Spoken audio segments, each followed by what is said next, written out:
academic excellence. That's a requirement. So if you don't have, you have to make up to demonstrate. Oh yeah, I already had to take the. I mean, basically, we should take the 6 credits. At these 2 courses within 1 year. This is new. Okay, so there's a history. I think I was the HEAD. Okay, there's a QA. Okay, system, but mainly, I think it's the very important critical moment or the milestone is the 2005 I mentioned to you. Okay, the university, the government published the university law amendment. Okay, revised it, and that law mentioned that the government has the right to supervise, to oversee, review all the universities. So that is why the HEAD was established in 2005. Okay, under this kind of law.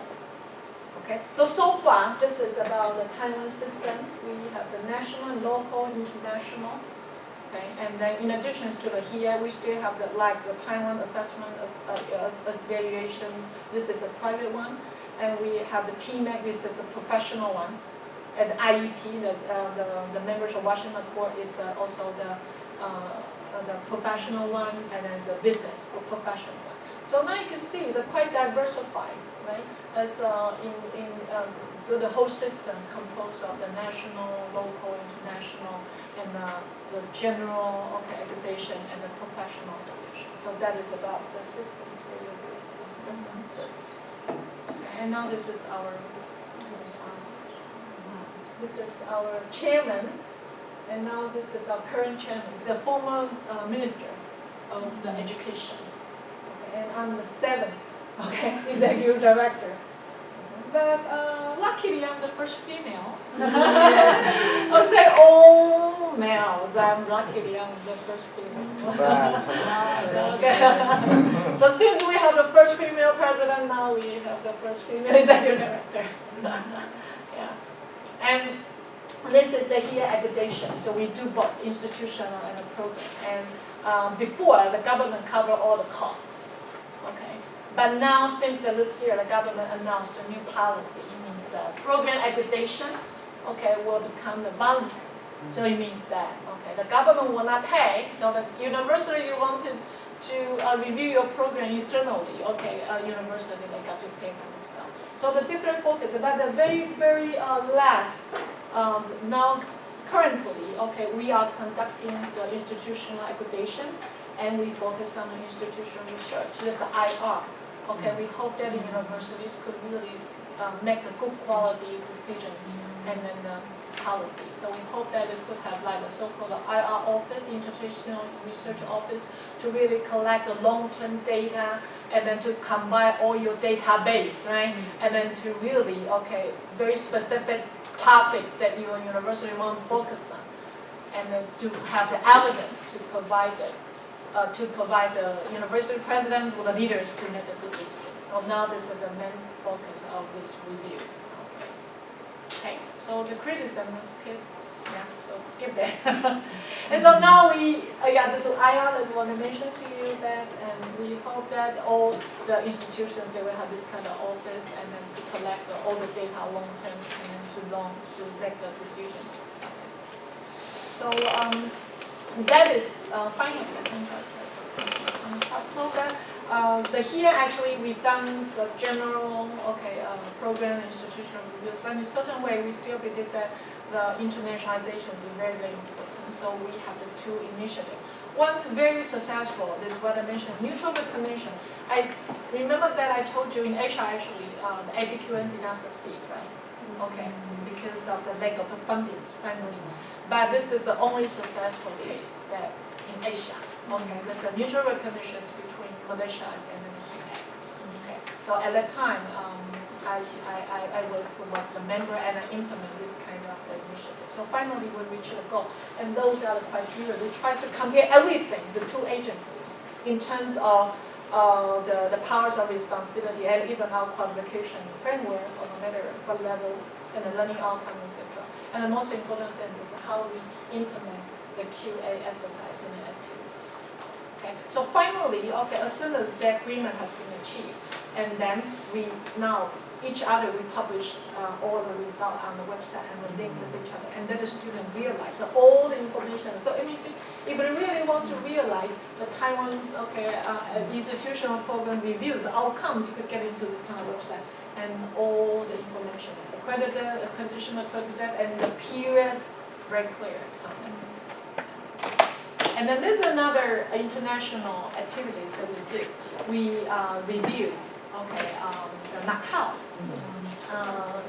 Polytech institutions programs, several programs, arts and music, and we also do the joint accreditation with the National Center of Public Association in Russia. Okay, so you mean we started to work or probably to share or to, we couldn't say ask for it, but to extend our influences than just within the nations. We hope that could be into the different. So it's two programs that we review. And that is the differences comparison about these two. I think I'll skip this. Finally, I think that is about general speaking. No matter in IELL or even in Asia, you can see now the QA directions will be from very centralized to central line, and then at the local context, and from the very national to international, even the IELL or the others things. So this is, I think, some very interesting issues. If you think, you would like to develop it into the paper, or outcome-based definitely, and from compulsory to voluntary. Due to probably the budget thinking from the government. If the government actually can afford, maybe they will try to focus too. But now you can see gradually, and also because they believe that, the government believe that now the QA, the quality is supposed to be taken care of by the university more rather than the external or by the government. So they can see from external to internal, and then for accountability, they hope they always check you, but not, give you more time, but you have to develop your own features. And from controls to enhancement, right? And finally, for the QA, before we like a policeman, regulator, always, the enemy of the university. So I hope that because now the whole situation different, that could be the partner, the teamwork. Yeah, I hope so. So I'm in between. I from university and then also work for it. So sometimes, this is very complicated to manage. But overall, of course, we hope that the quality cultures workers could really feel finally, no matter in terms of the collaborations with the university, the quality assurance agency, as well as the and thank you. So this is what I was in Chia, and we present the principles with the others. And this is a good Q&A. Like a summit. Yeah, this is a word. And this is all my publication, the SSCI publication. Still, because I cannot put more, so I just put some. So if you're interested in any one of it, I would prefer to send you a copy. More convenient for you, in case you are searching and you spend time, right? Thank you so much. Thank you. Thank you. So many insights into QA, especially in Taiwan and also in the region. Okay, I know some registry colleagues have to go, right, because of the time. Yeah. And for those who can stay, perhaps we can take one or two questions so that Angela can answer. Jay.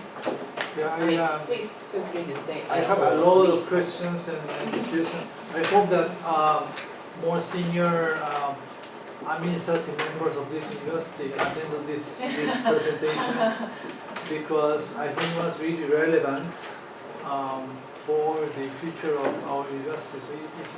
So it's a bit regrettable that there are so few senior colleagues here sitting down to see what Angela has presented. Last year when I attended this conference of Comparative Education Society of United States in Vancouver, there was a big panel on quality assurance, and the topic was the following. One thing is quality assurance as theory and policy implementations from top down. Another very different is the quality assurance felt by people who are teachers, who are working in the university, and then how they perceive quality assurance. Quality assurance seems to be something like GRF. As soon as you finish 31st of June, the 1st of July, you have to prepare the next next GRF. It's an endless exercise. Endless email. Continuous. So this group of people based in the UK, I think, but it's a multinational, several continents are involved in it. It's a very big research. And Bob Adamson was there as a sort of a chair, a moderator. They're presenting some preliminary results from China. For example, Chinese academics are very skeptical about quality assurance as practice. They are very, not only skeptical, but they are really annoyed because there are so many questions asked to them. They say, I don't have time to answer so many questions. Every year is the same thing. So what I mean is that this kind of research from policy aspect, of course, it's very productive, it's interesting, but also for me, I like more like kind of tear and blood kind of argument. So I like how the staff member feel about it.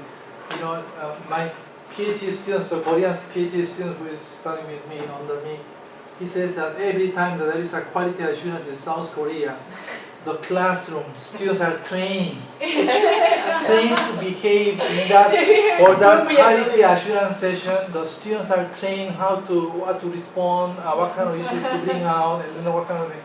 So it's like, it's self-defeating the purpose of the quality assurance, deceiving, cheating, the ethical issue. 6 days ago, Angela, you mentioned the issue of the Taiwanese issue of the quality assurance. Don't worry, you're not alone. 6 days ago, there was a report on a massive withdrawal of 107 articles from Springer publications of mainland Chinese scholars who publish in these journals because they are not cheating with money, they are not cheating with false data, but they are cheating with peer review process. They send an email, hey, I am so and so, you know, I'm a chair professor here in this university. You are reviewing my paper. My paper is a very good one, by the way. You owe me a favor. You owe me a favor. So on that ground, Springer deleted or withdrew all this paper from that. So this academic ethical issue is not only really on the issue of using false data or cheating, cheating research data information. This happens all the time. It's happening massively. It's massively internationally and so on. So these are some comments to you because of these things you might have more ideas about to compare, for example, mainland's academic ethical issues and mainland the Taiwanese issue. That's the thing. I have a question. One question that I have is the following: is the idea of auditing versus quality assurance. They are related. Historically, the term of quality assurance in higher education, I think, comes much later than the term auditing in companies and auditing of different corporate enterprises. So auditing is more ancient and more senior in terms of checking things. So I don't know if you have reviewed historically the relation between the idea of auditing and then the quality assurance, because they are related. You might say, okay, auditing is more about ethical issues and stealing money from the company, so they have to check this one and so on. But no, we are in the university higher education today is an era of marketization, commodification, globalization, and so on and so forth. So we are becoming a sort of a company as well. So I do not really see very clearly the difference between why do you call it quality assurance when it seems to me that you are auditing actually. and that's the whole game. So I don't know. I don't have an answer. That's why that's the main question I wanted to make to you. And a second question that I ask you, because you are an expert in this and you are an important person, really you are an important person in this accreditation issue in Asia. Why is that the speed of mutual accreditation in Asia seems to be, in my opinion, goes a little bit slower than that happens in Europe or European regions. For example, European regions, they have a sort of a continental alliance, but they also have regional alliance. For example, Northern European accreditation, and they are very quick to accredit each other, and then they a lot of mobility there also. So, is it the reason here is it like Asia's colonial situation and then the Japanese imperialism or Chinese, I don't know, dynasty? There must be some reason why we Asians are slower in this. There must be some cultural issue as well, which is most intriguing and interesting to me. You know, it's not. So that's I'm asking that question as you're an expert here. And a final comment to you, since you are in this university, is that since 2 years ago, our university has started boasting of that we are second in Asian education, number 12 last year, and this year is number 13. Now this will change very soon, in my opinion, because our university is not education alone university. We are trying to become a multidisciplinary university. So I think my opinion is that one day soon, 1 year, anytime soon, we will be deleted from this ranking. Pretty quick. I mean, maybe we'll remain in Asian ranking for some time, but number 12 in education thing in the world, probably not. So that is just a comment, just my feeling So you about it. Yeah. But these two questions are real ones. Why in Asia we go slow in mutual accreditation, and what is the difference between auditing and quality assurance, and what is the historical relationship between the two? Thank you for your comments and questions. And for the second one, probably, so the mutual recognition, according to my observation, actually has been this kind of initiative or this kind of direction has been discussed many times. Every time when we have a meeting, we run a more meeting, where you have the network, conferences, we usually believe that is very important, because we believe that this is the the first step for the quality assurance agencies to, no matter understand with each other, or probably to move those kind of the barriers, okay, when the students want to mobile with each other. And like you mentioned, of course, for the APQS perspective, is very the point is why they would not be very successful. The mutual recognition, in fact, if we want to be very successful, the very first thing that is, you should actually, of course, you should have the funding, but for the APQM, because the funding has been cut or has not been sustained. But the other one is the government's involvement. So if you look at the EU, okay, well, it could be successful. ECA's case of the roadmap is soon as established. Of course, that has been supported by the EU network, and then that has been supported by all the engaging participants, okay, governments. So, but in Asia, in fact, if you look at those QA agencies, okay, it really depends. Okay, some government actually involves so much, some actually don't. Because finally, okay, you still, those kind of equipment, or if they really want to implement it very successfully, the government's support is very, very important. So that's what I found. But why the Taiwan and the Malaysia can really make it so successful? There will be the two major reasons. Of course, the very first one is this is very top-down. Because the two governments, Malaysia government as well as the Taiwanese government, I think, has been pressured by what? By whom, The pressured by the Malaysia Chinese Alumni Association. Okay, because it's, over the years, there is a large groups of the Chinese Malaysia students coming to Taiwan to study.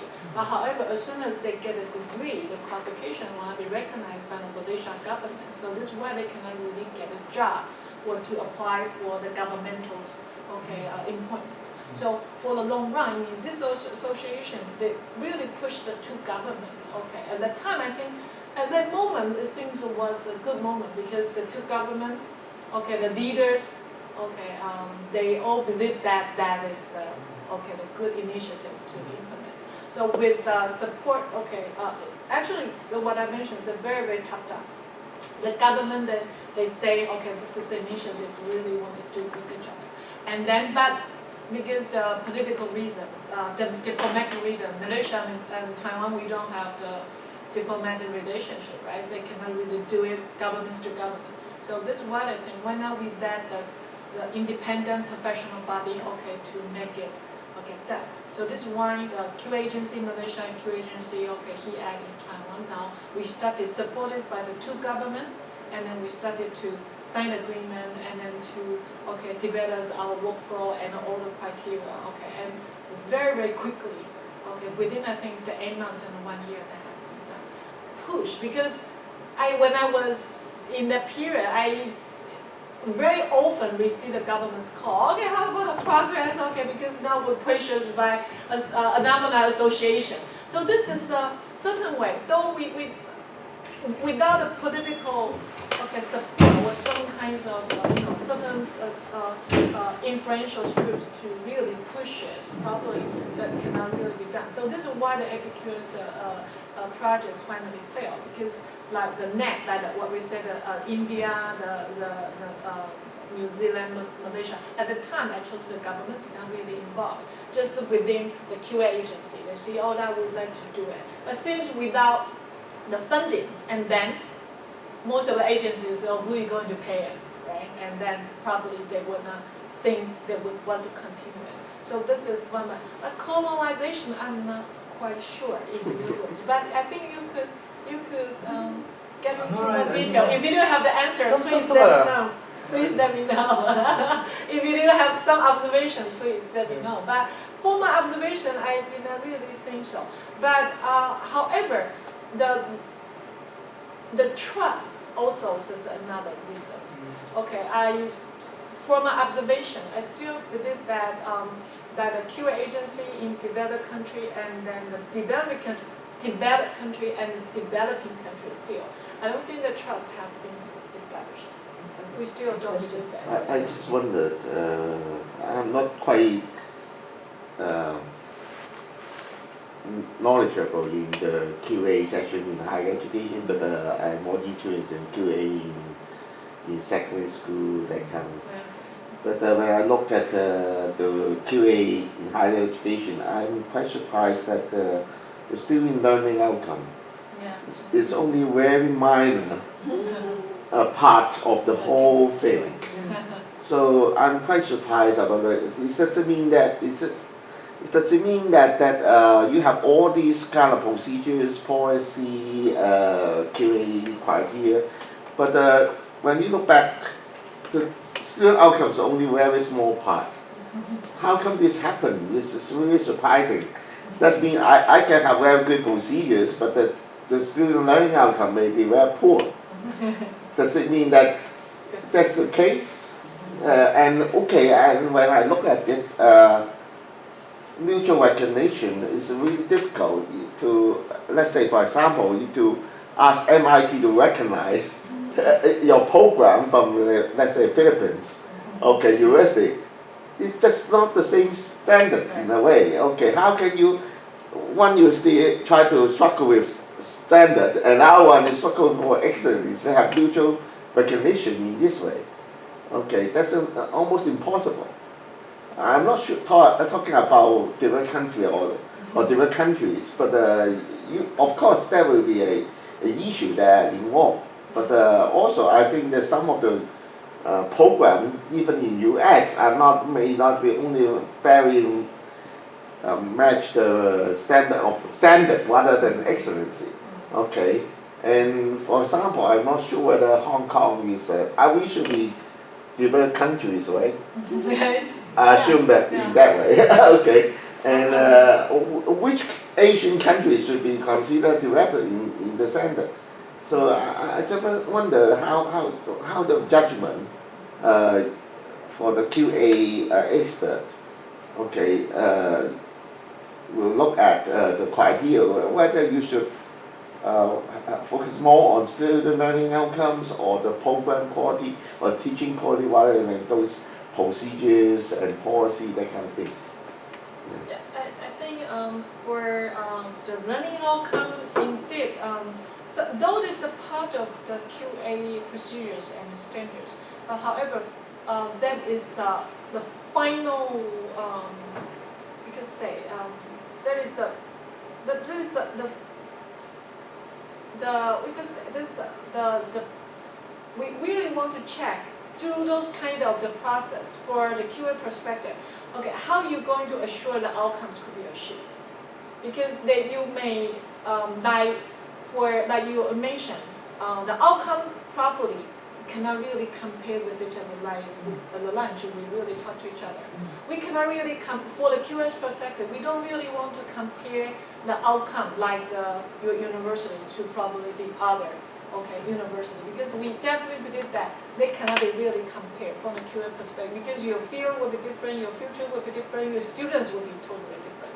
What we really want to see is how come you could have the very well-established system and the procedures, or even appropriate standards, to realize that goal that you already set, and then also how about the added values you created through this kind of a process. Yeah, So I understand that, but I'm that, still puzzling that why this is kind of so different when we expect for secondary school and from university. It's almost totally different kind of debates, according to what you said. Okay, so it's, for me it's just a... Yeah, because in secondary school there are uniform outcomes. I mean, all students are expected to achieve a certain level of competence. Right. But in university, it's very diverse. It's quite different. I mean, Yeah, I understand that, for example, even for medical programs, yeah. you see, if you are trained in US, you cannot work in Hong Kong, right? There's a professional qualification. So, of course, so here, it's not like issue about mutual recognition. Okay, how can a Harvard graduate medical student cannot work in Hong Kong? It's kind of ridiculous, right? But I don't want you to come to work here. Taking my cheese, that kind of philosophy, right? And but so far, actually, there's the new trend, like in certain professional field, like medical school, actually, under the WHO, they encourage nations to have their own national medical evaluation association, like Taiwan, under the here we have so-called the TMAC. I am not sure the Hong Kong has one or two, has that similar one or two, but under that umbrella, they hope that they could realize, all the each country's standards for the medical programs, and then you all have to achieve that standard in order to recognize each other. So like the Taiwan and the TMAC, now we are part of this association, so it means that all the Taiwan's medical graduates, they will be able to, first of all, have the internships in American teaching hospital. And as soon as they graduate, they could have the opportunity to take part in their national professional certificates examination. So now this is really, for some particular field, actually the that direction has been. And the other example that I mentioned is the engineering.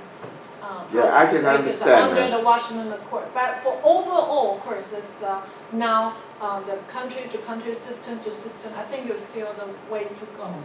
So it's not cannot treat. But for certain kinds of level, professional level, that actually have some kind of... Yeah, I know, understand that, but this is kind of some kind related politics as well. And you see, well, before we are still a British colony, we can teach in England, all the qualifications are equivalent. But once we change back to go back to China, then we could not teach in that. So it's kind of all in one day your qualification is almost disqualified.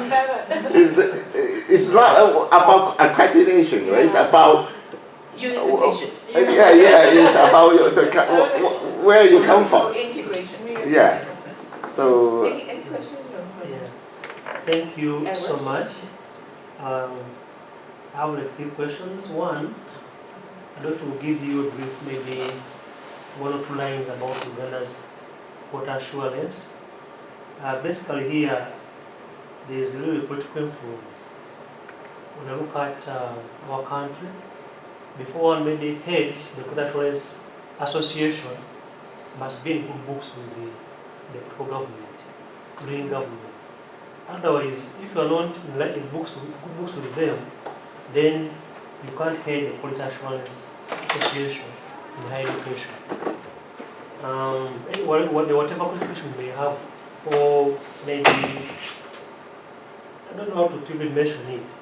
So I don't know how really in Asia, how does the quality assurance association or framework or network, agency protect itself from the political influence of various governments? Good question. That's why I mentioned, you see the three challenges that I mentioned. One is about autonomy. This is what, okay, so how are you going to really, okay, avoid, okay, and independence. And that is also very, very important criteria for a lot of the guidelines to see, okay, no matter how, okay, you're going to implement your QA exercise, okay, independence or autonomous is very important because your judgments cannot be really changed by the government. But for the time, this is why in some country, okay, they most of the QA bodies, they are not the governmental offices.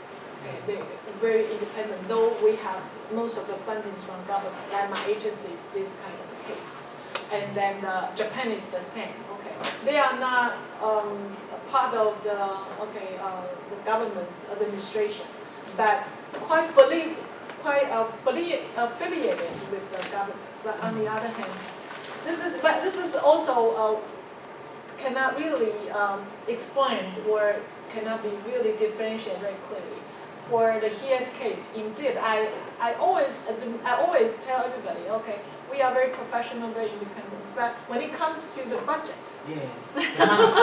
comes to the money, he's really my boss. He's really my boss. Okay, though I may insist, I may insist our professionalism in such a way, but for the policy changes or the policy directions, sometimes you could advise the governments, but you cannot really, okay, if they really want you to change something, you cannot really resist it. So that is what one of the papers I mentioned, regulations, okay, and your autonomy and accountability. Those are really the three major things for the QA agency. But not easy, I have to admit. Yeah, so this is why they always say, okay, the QA agency is extending arms of the government. Okay, sorry, I think Angela has a consultation meeting with some colleagues to, pre-arrange, for you. Right? So I think Angela cannot take any more questions. And Edward, if you still have any questions, please send an email or you could send it to me. Contact Angela in future to seek her advice. Okay? Is she still more in the university sometime? I will stay until tomorrow. Until tomorrow, yes, until Until tomorrow, right. So